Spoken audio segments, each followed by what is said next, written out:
दिवाली से पहले दिल्ली की हवा लगातार खराब होती जा रही है। राजधानी की हवा इतनी दमघोटू हो गई है कि सांस लेना भी मुश्किल होने लगा है। हवा की क्वालिटी खतरे के लाल निशान तक पहुंच चुकी है। पराली को इसका मुख्य कारण माना जाता रहा है।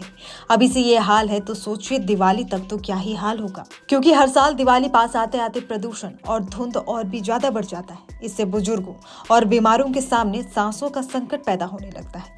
ये जहरीली हवा जानलेवा भी साबित हो सकती है। केंद्रीय प्रदूषण नियंत्रण बोर्ड के मुताबिक दिल्ली का औसत AQI बेहद खराब श्रेणी में यानी 317 तक पहुंच चुका है। सुबह 8:30 बजे आई देश की टॉप 10 प्रदूषित शहरों में दिल्ली दूसरे नंबर पर पहुंच गई है। आनंद विहार की हवा बेहद खराब है। सुबह 7:20 पर देश के टॉप 10 शहरों की लिस्ट सामने आई है। इसमें हरियाणा का जींद और देश की राजधानी दिल्ली बेहद खराब AQI के साथ पहले और दूसरे नंबर पर है।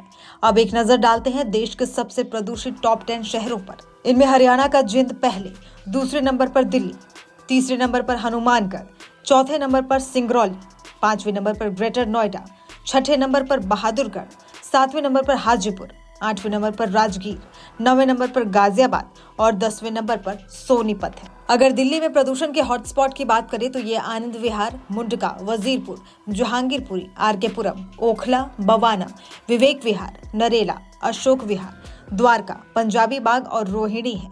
ये सभी रेड जोन में है। सर्दियों से पहले दिल्ली की स्थिति डरा देने वाली होती है। CPCB ने पूर्वानुमान जताया है कि आने वाले 2 दिनों में भी राजधानी को राहत मिलने की कोई उम्मीद नहीं है।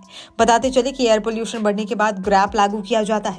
ग्रैप का पहला चरण AQI 201 से 300 तक, दूसरा चरण AQI 301 से 400 तक, तीसरा चरण AQI 401 से 450 तक रहता है। अगर AQI 450 से ज्यादा हो तो ग्रैप 4 लागू कर दिया जाता है। इसे सरकार की तरफ से लागू किया जाता है। इसके तहत कई तरह के प्रतिबंध भी होते हैं। दिल्ली के बहुत से इलाकों में AQI 300 से ज्यादा और 400 के बीच बना हुआ है। बढ़ते प्रदूषण की वजह से ग्रैप 1 के बाद अब ग्रैप 2 लागू हो चुका है।